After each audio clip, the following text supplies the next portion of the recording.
Okay, Nithya, I have a question. My name is Ismael Arredondo. Hi, Hi, how are you? And I want, before I ask you questions, I want to commend you because the marketing you're doing is phenomenal. It's in my face all the time. You're on the YouTube every day. You're in the flyers, the deliver to the neighborhood here. It's very effective on that. I would say, wow.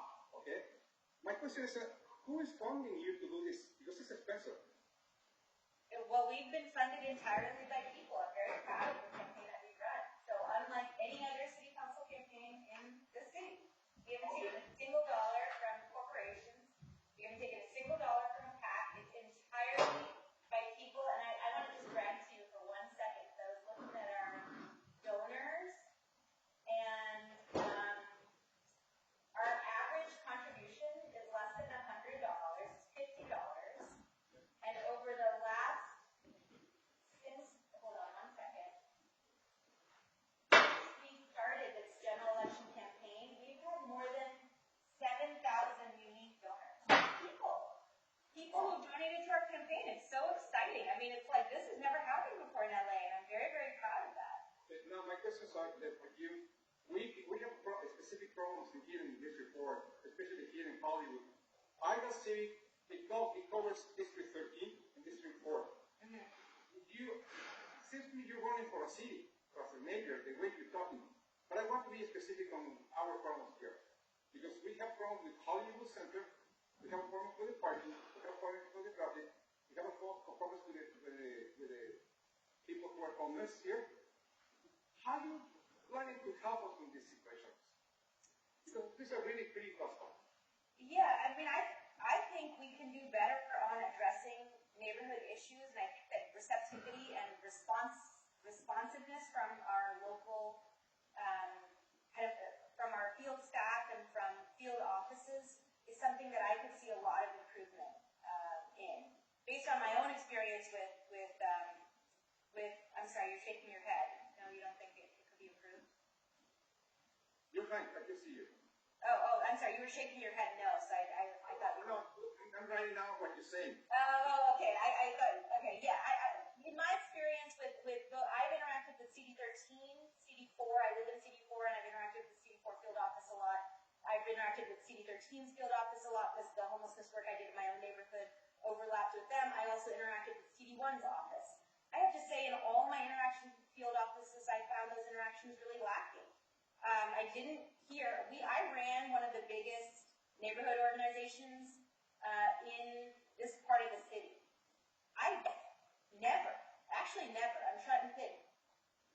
I don't think we were ever proactively contacted by our local field office person, our field deputy. You know, in terms of just like saying, like, what is your needs? So you're doing something that's positive for the community. How can we support you? Are you seeing things that we're not seeing? That kind of interaction, I think, could really, really improve. We have the experience of these two people who were running for this report, and they came to us exactly the way you're coming. Oh, we can do this and we can do it, blah, blah, blah, blah. And once they are in place, they don't even care. They don't even do anything to solve the problem. Yeah. Well, you know, one thing I'll say, obviously it's very hard for me to say I'll be better or whatever, but I will say that the kind of campaign that we've built is very different from any council campaign in the past. And I think in many ways, because of the kind of engagement we've garnered from people, and because of the way in which we've built our field operation, so CD4 is a weird district. It goes from Silver Lake, your area, the Hill, Sherman, Spooka Lake. It's so weird, right? So we had to build a field operation that would be able to get to all of these people. And our full strategy in the primary was we wanted to knock on doors, right? So we recruited 600 volunteers. Now, imagine, in the city of Los Angeles, which is known for I don't know, I feel like it's kind of it has a reputation for being disengaged, right? But we got 600 volunteers to get excited about local politics. We got them out to all these different neighborhoods. We had field teams stationed in every neighborhood. And then we would send out the same volunteers over and over again to the same neighborhood so that we learned about local issues. And then those field leaders were actually able to address and speak to issues even before getting elected. How problems with the homeless. This is a big Ishmael, we already discussed that, I think. Yeah, Ishmael, if you have other questions, I'm totally happy to hop on the phone with you. Because the other college is going to approach that situation. Well, Yeah. I just answered that question. Well, so if you wanted, Ishmael, what we could do is, if you wanted to schedule a phone call, I'm happy to go over this at more length with you during this week. Let me see if anyone else has questions, Ishmael. Anybody else have a question? Raise your hand. I have several. Okay, Emily, go ahead first. Emily, I just wanted to ask about the concept that some cities are using abandoned parking lots and letting people who are living out of their cars and their vans and their motorhomes live there, installing bathroom facilities and electricity and that. What do you think about that plan? I think it's a great idea, and honestly, I think it's a shame that we haven't done more of it in Los Angeles. We have 9,000 people sleeping in their cars, and I see RVs now in every street. The reason why you see those RVs everywhere, the reason why there's people sleeping in their cars everywhere is because we haven't set up those parking lots. By the way, those are the cheapest way to intervene in this situation. The cheapest. And we could have, before COVID, I don't know about now because I know every bottom line for every company is under threat. But before COVID, this was an opportunity for real public-private partnership that I think could have been so effective. So many companies have parking lots that are either unused or are empty at night. And it's very cheap to fund a sanitation, like a porta potty or a sanitation system of some kind, a shower truck, and a case manager and a security guard to stay there at night. And it takes the pressure off of neighborhoods because I know that some of the RVs are also disposing of sanitation into streets and things like that. But that's because they don't have a place to dispose of. If we just use our existing parking lot space, I think this would be a great solution, and it's super cost effective. And to me, this is what I was saying to your question earlier, David. This is, for me, the basic. This is such an easy intervention. It requires almost no money compared to anything else. Why haven't we done it? It just boggles my mind. And it's really a place where public-private partnerships are so fruitful and so straightforward. There are entire nonprofits devoted to making this happen. Out of 9,000 people who are sleeping in their cars in the city of Los Angeles, we made 250 legal parking spots. Not lots, spots available. That's the most we have. That's a real failure of provision. And by the way, once people are in their RVs or in their cars and they get ticketed, then they get ticketed over and over again. They don't pay those tickets, then their cars get impounded, and then they're in an encampment. So it's a cycle, and it's let's stop that cycle. Let's prevent the eviction. Let's keep people in their car and get them into a house instead. I don't know. Anyway, but it takes some urgency, Parking. We have a surplus of 350 spaces here, right here in Argyle. If they're coming here, when they're going to park where we are, we're going to have no spaces more. No, I was saying that we actually set aside parking lots that are empty during the night so that people aren't parking in your parking spaces. Hopefully it would take the pressure off of you. Scott, Yeah. I'm going to turn it over to Scott. Has a couple of questions for you. Yeah. Thank you. Hi, Ms. Roman. First of all, I see many parking lots downtown being used as homeless encampments, so that's already happening. Police are allowing that. In all of your literature and almost every one of your interviews, except for tonight, you've mentioned that you want to end the crime of homelessness. I don't think any of us are seeing homeless arrests. What is the penal code that you're referring to where the police is arresting homeless people? 4118 is one of them, sitting and sleeping on the street. 8502, sleeping in your car. If you look at the record of arrests over the last 5 years, which we did, we saw about 545,000 arrests over the past 5-year period. About 25,000 of those arrests were for sitting and sleeping on the street.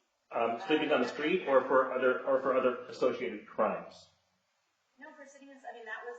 I don't have more data on individual arrests than that, but that's what the arrest code was when they were arrested. Okay, well, we see people on Argyle and Gower, police driving by, not arresting them. We're not seeing people being arrested because of the Boise case. They're not being arrested because they can't be arrested under the Supreme Court case.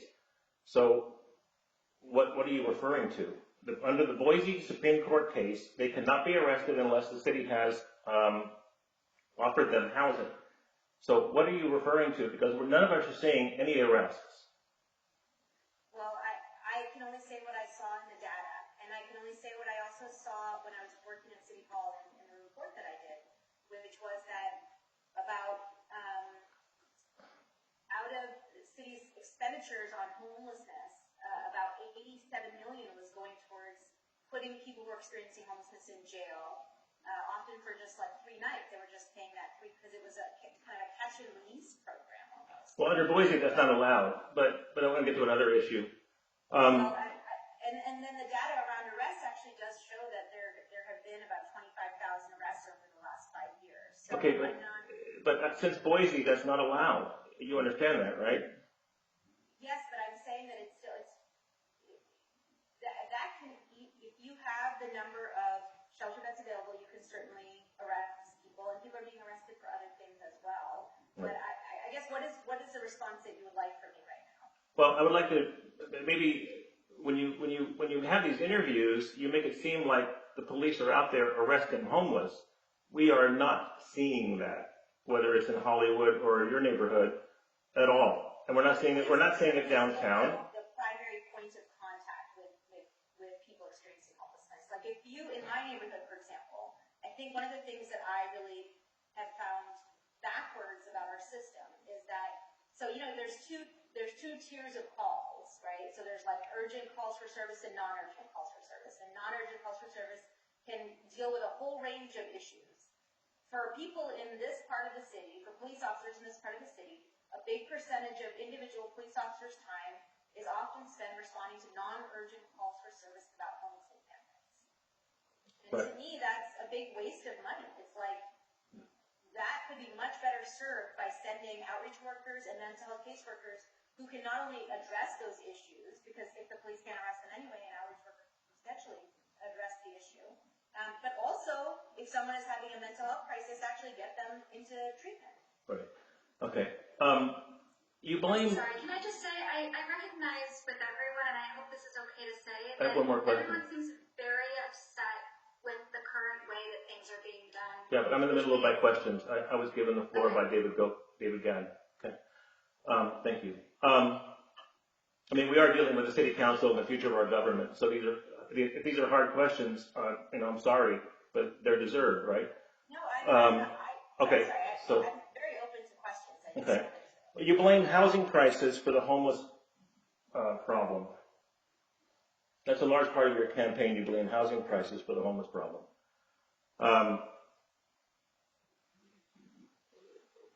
Do you have any evidence that people that have been priced out of Pacoima, for example, are homeless?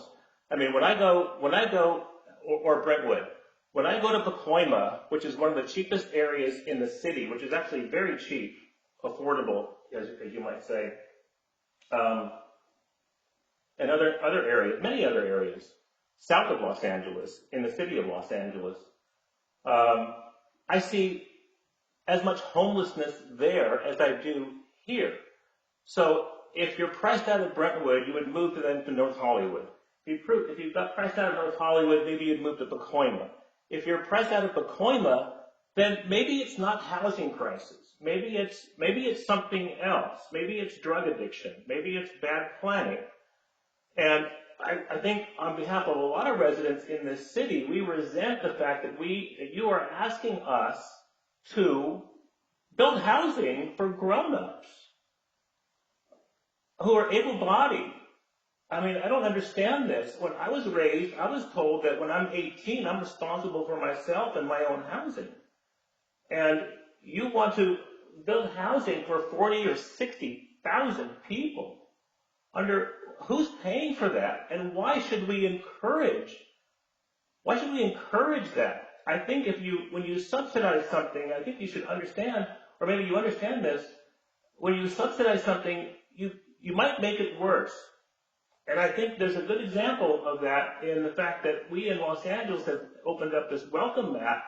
The word is out throughout the entire country. You can go to LA and blend in. That's not the case in our neighboring cities like Culver City, Burbank, Beverly Hills, Glendale.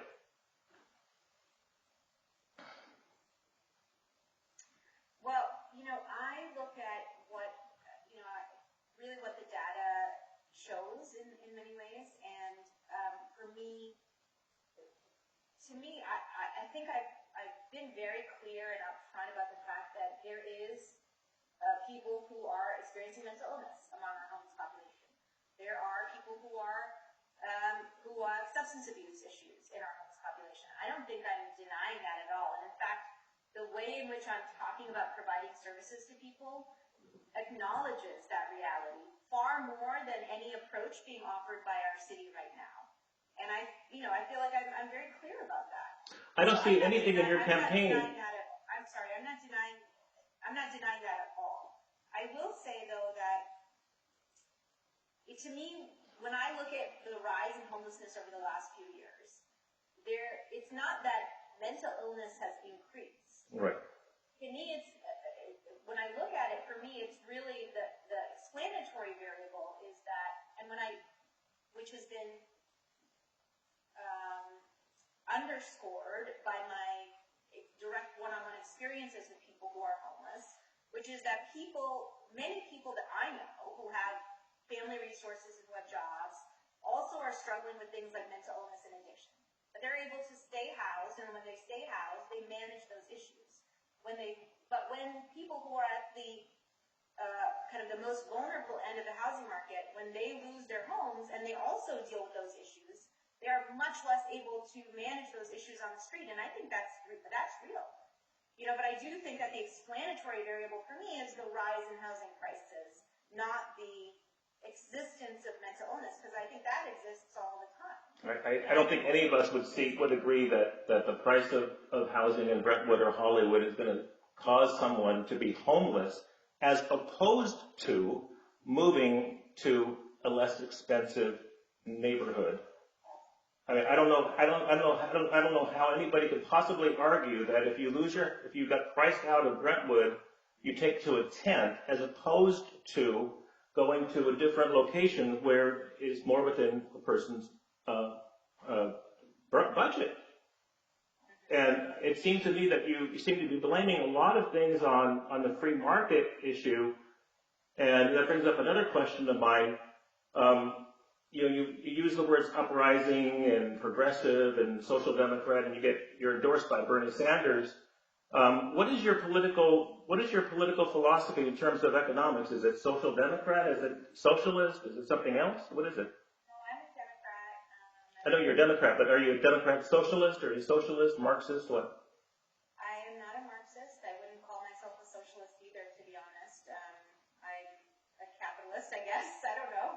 But I do think that the market has failed so many of us, and especially in housing and homelessness. And I think that on a number of issues that the government does need to step in to correct for market failure, which is what I think, which is where my kind of interest is. And my expertise is in thinking through that at the city level. Like I feel like what I've done throughout is to make sure that issues related to urban poverty, where the government needs to step in to correct for or to protect residents who are not well served by the private market. I think that's the role of government. Okay, one last question, and I'll give someone else the floor. You're in favor of Senate Bill 50? No, I'm not. You're not in favor. I spoke out against it, actually. Okay. Yeah. Then. Yeah, I spoke out against it, and I didn't like it. My focus has been really on affordable housing, and I would just wanted to invite you to take a look at my affordable housing policy on the website, and we talk about kind of the construction of affordable housing in Los Angeles and where we can really change and improve our processes to both prioritize and incentivize the construction of truly affordable housing, and to make it easier for developers who are working in that sector to actually get their homes built. Right now, from start to finish in LA, for an affordable housing developer, can take more than 18 months. That's not great. That's capital that's sitting there, you know, burning a hole in your pocket with interest. That does not help the numbers on things. I did want to flag that David or Monique, you had invited me here from 6 to 6:30, and it is 6:40. So I wanted to just say that I do have another thing I need to leave for. I had scheduled it for this much, so I apologize for that. But I wanted to express again that I'm available for questions. I don't know how many people are still, you know, deciding about who they're supporting in this election, but regardless of that, I would love to have a conversation with you about the issues that you're facing. You know, I always learn from residents when I speak to them, so I'm very excited to talk to you. Jess has put her email address in the chat, and David, you have it. Monique, you have it. Sorry. And we're very excited to set up calls and happy to spend more time one-on-one answering questions if anyone has anything, or hearing from you on the issues that you're facing. So I would really welcome that. Thank you for coming, and I suggest you to come around this neighborhood and see what's here. I door knocked in your neighborhood a lot during the primary when we were still going door knocking. I'm surprised I didn't meet any of you at your doors, but you know, there's only a contract rate of like less than 5%. So. Thank you, Nithya. I appreciate you staying online. Thank you. Oh, I appreciate you staying with us a few minutes later. Oh, no, yeah, we started the 30-minute mark. I appreciate it. And Monique, I just wanted to thank you for reaching out. I appreciated you setting up the meeting, and it was great. Thank you very much. Thank you, guys. Thank you. Bye, Nithya. Bye, Jess. All right. I know we could go on and discuss just the homeless issue all night long. I'm sorry, Gary, that you didn't get your question in, but if you want to email Jess, she can maybe set you up with an answer from Nithya. David, I believe I saw the gentleman Bill waving his hand. I think I saw a silhouette of a hand raised. Is that correct? Bill? Or no, maybe he was just waving goodbye. Bill? Maybe he was just waving goodbye. I don't know. I don't know. He seems to still be there. But... Does anybody have anything they want to say about the Nithya? Okay. I would just like to point out one thing that I did want to ask her before she left, and it does say on her website that she would like to enshrine sanctuary city status for Los Angeles by law, so that it would be illegal by city law for any city official or law enforcement officer to cooperate with the federal government in apprehending illegal citizens. So I wanted to ask her if she and her husband is also Indian, if they came here legally, and if they did, why she would consider protecting people who do not come here legally. But I guess that's going to have to wait. I'll email her that question myself. Anybody else have any observations? You know, I'd like to. I wish you would have answered the question about why we have this homeless problem here and not in neighboring cities where the police are actually able to, you know, do their job. And we don't have a city government that does anything, you know, that discourages homelessness. And we didn't go into drugs, except as she mentioned that some people are drug addicted, but clearly a lot of them are drug addicted. The only one thing I will give her a point for is that she did acknowledge that, you know, 40,000 people haven't suddenly lost their minds.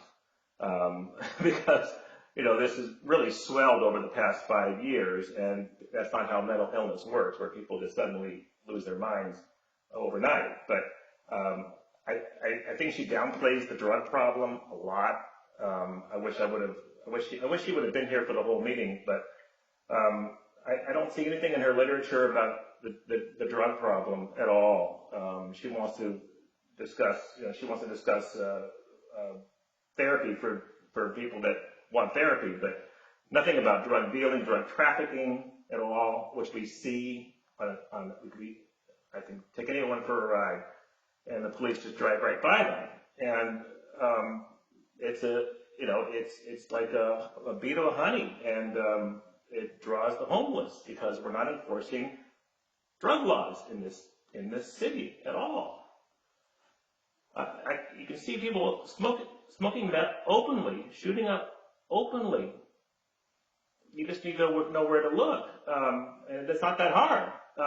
But this is unfettered, and it's not happening in our neighboring cities, and that's why they are nice to be in. I moved my office from Hollywood to Burbank because of Burbank's complete, order. I mean, it's a nice town. There's no work, no concern walking down the sidewalk in Burbank. Emily, did you have something you wanted to add? No. Emily, you're muted, Emily. Hi, Scott. My name's Emily. I really respected the fact that obviously you're incredibly intelligent and you ask good questions. Thank you. But what I want to know is, we only have two choices, right? We got her and we got Rue. Yeah. And I ain't been real thrilled with what Rue's done. So it's not like we're in a perfect world here. I agree. I will vote for Ryu anyway.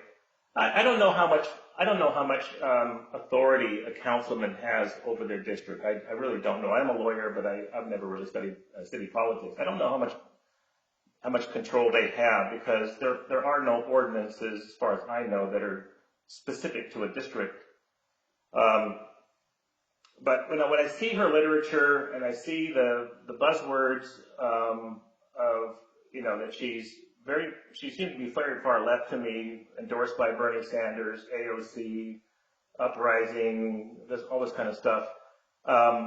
She was in favor of Prop 10, which would limit a landlord's ability to ask for market rates upon a vacancy.